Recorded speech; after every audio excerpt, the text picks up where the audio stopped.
Assalamu alaikum dear students. I hope you all are fine and doing well.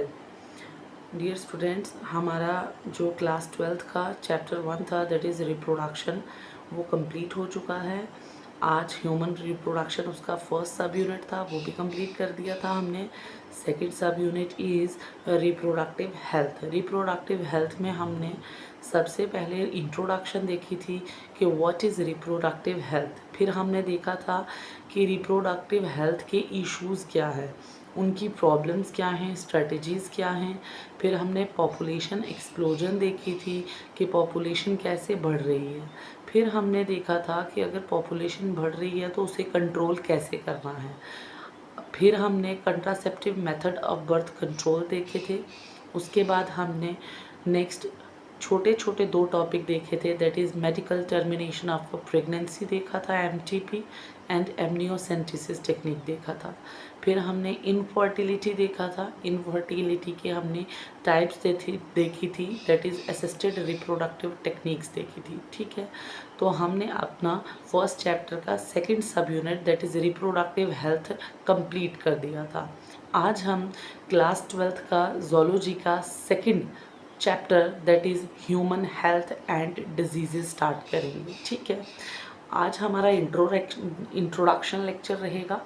मैं general आपको health के बारे में थोड़ा सा ह्यूमन हेल्थ और डिजीज़ के बारे में बताऊंगी। कल हम अपने मेन टॉपिक की तरफ नेक्स्ट लेक्चर में आएंगे, दैट इज़ इम्यूनिटी। ठीक है, सबसे पहले हेल्थ के related human health and disease, that means कि इनमें हमने ह्यूमन की हेल्थ के बारे में पढ़ना है और डिजीज़ के बारे में पढ़ना है इस चैप्टर में। ठीक है, सबसे पहले हेल्थ के रिलेटेड एक हाइपोथेसिस आई थी जिसका नाम था गुड ह्यूमर हाइपोथेसिस। ये किसके रिलेटेड हाइपोथेसिस थी? ये हेल्थ के रिलेटेड हाइपोथेसिस थी। ये हाइपोथेसिस किसने दी थी? एक साइंटिस्ट था जिसका नाम था हिप्पोक्रेटस। ये हाइपोथेसिस दी थी हिप्पोक्रेटस ने। हिप्पोक्रेटस फादर ऑफ मेडिसिन था। हिप्पोक्रेटस कौन था? फादर ऑफ मेडिसिन था। इसने एक हेल्थ के रिलेटेड हाइपोथेसिस दी थी जिसका नाम था गुड ह्यूमर हाइपोथेसिस। ठीक है, बाद में ये जो हाइपोथेसिस थी, जो इंडिया का आयुर्वेदिक सिस्टम था, उसने भी इस हाइपोथेसिस को अप्रूव कर दिया था। ठीक है, Indian Ayurveda system also approved good humour hypothesis. अब गुड ह्यूमर हाइपोथेसिस के अकॉर्डिंग हेल्थ थी क्या? What is health according to good humour hypothesis?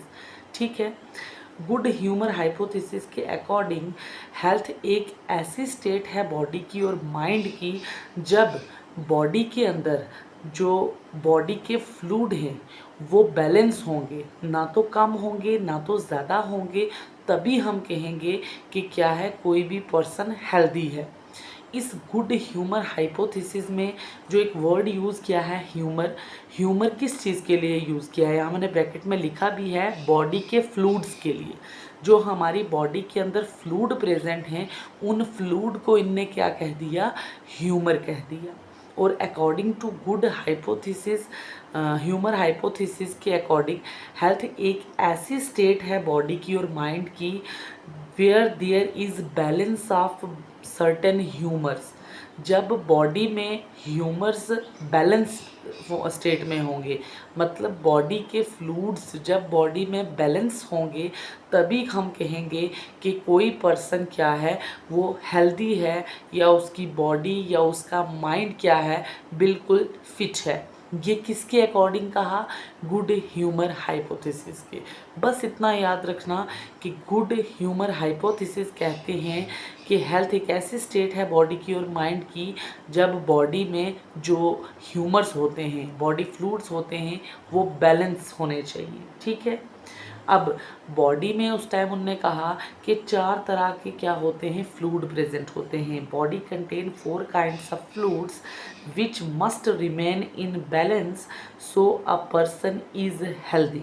ठीक है, बॉडी में कहा कि 4 तरीके से फ्लूइड होते हैं और इन 4 तरीके के फ्लूइड का बॉडी में बैलेंस होना ज़रूरी है, तभी हम कहेंगे कि कोई भी पर्सन क्या है? हेल्दी है। ठीक है, अब वो फ्लूइड कौन कौन से हैं? These fluids are black bile, yellow bile, phlegm, blood. ये 4 तरह के फ्लूइड बताए according to good humour hypothesis के बॉडी में ये 4 तरह के फ्लूइड प्रेजेंट होते हैं। ये 4 तरह के फ्लूइड जब बॉडी में बैलेंस अमाउंट में, बैलेंस लेवल में रहेंगे तब हम किसी भी पर्सन को हेल्दी कह सकते हैं। अगर बॉडी में इन फ्लूइड्स का लेवल बढ़ा या कम हुआ तब हम कहेंगे person suffer from a disease. ठीक है। अब an increase in black bile person will have high body temperature that is fever। तब उस टाइम पे जिस टाइम गुड ह्यूमर हाइपोथेसिस आई उस टाइम पे कहा कि अगर बॉडी में जो ब्लैक बाइल है उसका लेवल बढ़ जाता है तो पर्सन का क्या बॉडी टेम्परेचर बढ़ जाता है, मतलब कि पर्सन को क्या हो जाता है, फीवर हो जाता है। ये जब गुड ह्यूमर हाइपोथेसिस आई थी उसके मुताबिक कहा कि अगर बॉडी में ब्लैक बाइल बढ़ेगा तो बॉडी का जो टेम्परेचर है वो भी क्या हो जाएगा, बढ़ जाएगा, जिस वजह से फीवर हो जाएगा। लेकिन बाद में इस हाइपोथेसिस को, गुड ह्यूमर हाइपोथेसिस को रिजेक्ट कर दिया था। अब देखें, this hypothesis was rejected by William Harvey. William Harvey एक साइंटिस्ट आए, उनने जो गुड ह्यूमर हाइपोथेसिस थी उसको रिजेक्ट कर दिया और उनने कहा कि उनने ये ब्लड सर्कुलेशन, मतलब ह्यूमन की बॉडी में ब्लड सर्कुलेशन को क्या किया, डिस्कवर किया और उनने बॉडी का जो टेम्परेचर था उसको कैलकुलेट किया, किसको यूज़ करके, थर्मामीटर को यूज़ करके। थर्मामीटर आपको पता है एक ऐसा इंस्ट्रूमेंट है जो हम अपनी बॉडी के टेम्परेचर को मेयर करने के लिए यूज़ करते हैं। विलियम हार्वे एक साइंटिस्ट आया, उसने गुड ह्यूमर हाइपोथेसिस को रिजेक्ट किया।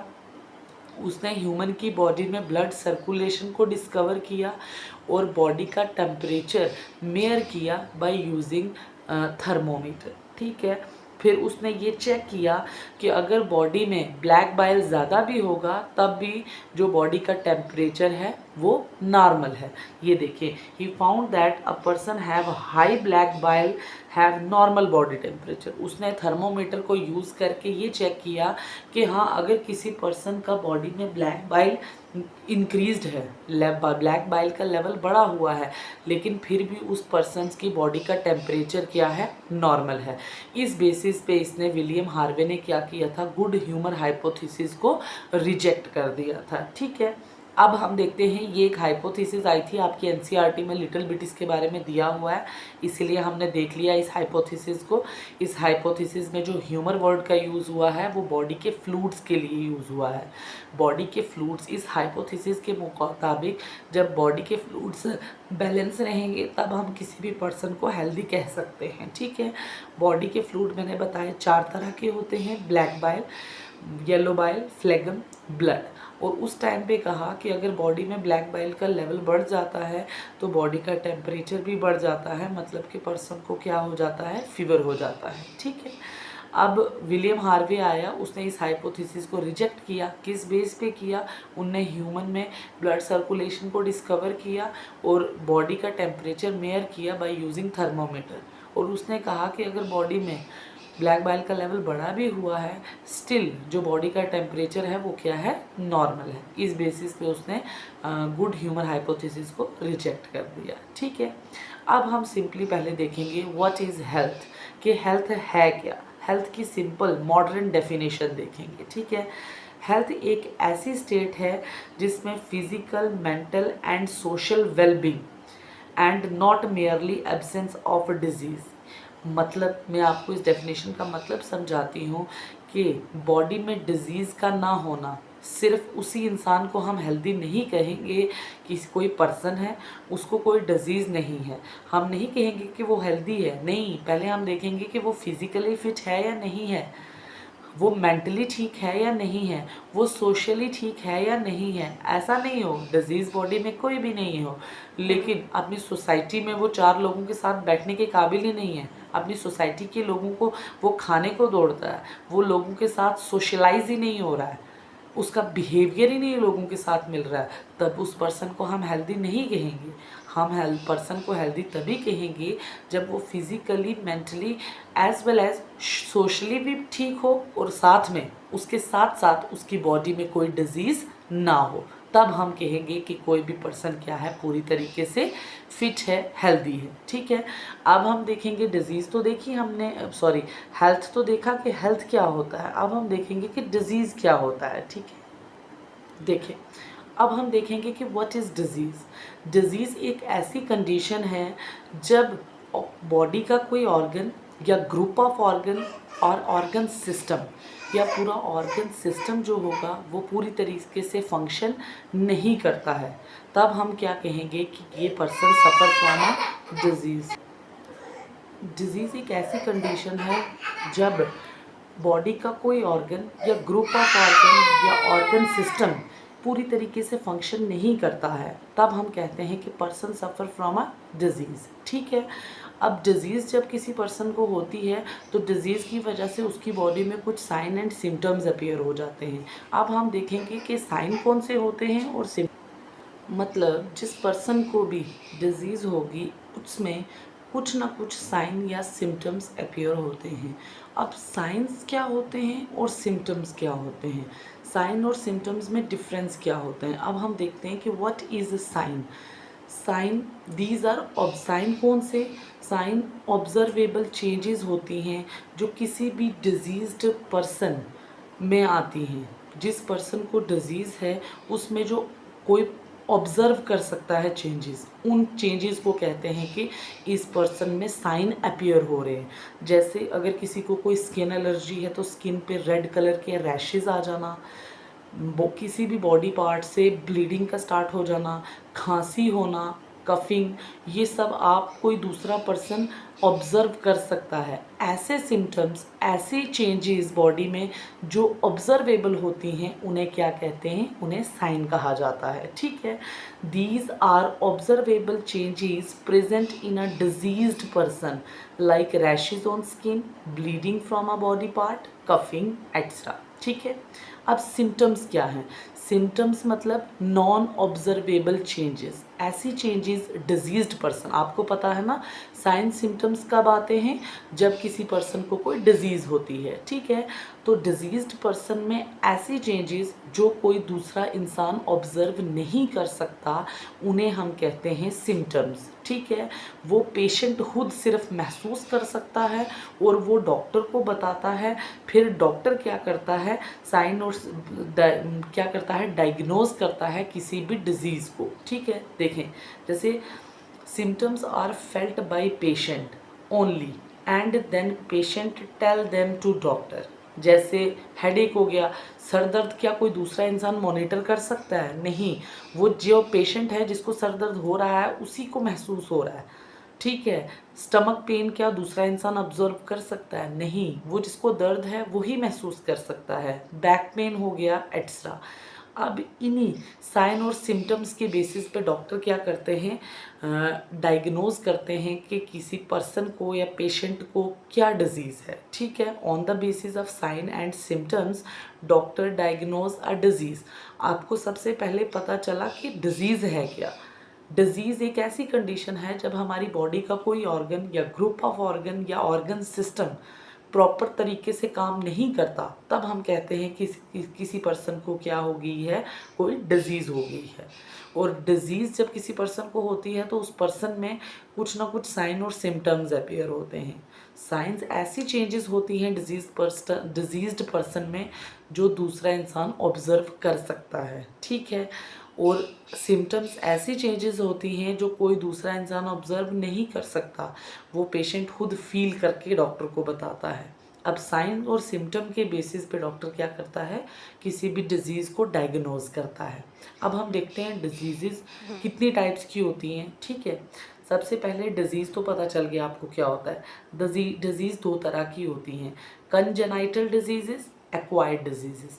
कंजेनाइटल डिजीज़ वो डिजीज़ होती हैं जो हमें बाय बर्थ होती हैं, मतलब जब बच्चा माँ के पेट से पैदा होता है, पैदाइशी जो बीमारी पैदाइशी होती हैं उन्हें कंजेनाइटल डिजीज़ कहते हैं। These are present by birth, that is a child is born with this disease. जैसे जेनेटिक डिसऑर्डर्स होते हैं, जब बच्चा पैदा होता है जीन्स के चेंजेस की वजह से कुछ डिसऑर्डर्स होते हैं, जैसे डाउन सिंड्रोम हो गया, सिकल सेल एनीमिया हो गया, क्लिनफेल्टर्स डिजीज़ हो गई, मस्कुलर डिस्ट्रॉफी, ये जेनेटिक डिसऑर्डर हैं जो जब बच्चा पैदा होता है पैदाइशी उसके साथ होते हैं, ठीक है। डेवलपमेंटल अल्कोहल एक डिजीज़ है जो फीटल अल्कोहल सिंड्रोम, जब बच्चा माँ के पेट में होता है और जो मदर ज़्यादा अल्कोहल का यूज़ करती है उसके बच्चे को फीटल अल्कोहल सिंड्रोम होता है, ठीक है। ये भी एक बाय बर्थ डिजीज़ है, ठीक है। अब हम देखते हैं दूसरी type of disease, that is acquired disease. Acquired disease कौन सी होती हैं? जो कोई भी पर्सन बर्थ के बाद, पैदा होने के बाद विद लाइफ वो क्या करता है, एक्वायर करता है। ऐसी डिजीज़ को क्या कहते हैं? Acquired disease, when a person acquires after birth, ठीक है। अब एक्वायर्ड डिजीज़ फर्दर आगे दो तरह की होती हैं। फर्स्ट है कम्युनिकेबल डिजीज़, सेकंड है non communicable disease. Communicable disease को हम इन्फेक्शियस डिजीज़ भी कहते हैं और नॉन कम्युनिकेबल डिजीज़ को हम नॉन इन्फेक्शियस डिजीज़ भी कहते हैं, ठीक। अब कम्युनिकेबल डिजीज़ कौन सी होती हैं? कम्युनिकेबल डिजीज़ ऐसी डिजीज़ होती हैं जो एक पर्सन से दूसरे पर्सन में स्प्रेड होती हैं। These are those disease which spread from one person to another person, जो एक पर्सन से दूसरे पर्सन में स्प्रेड होती हैं, ठीक है।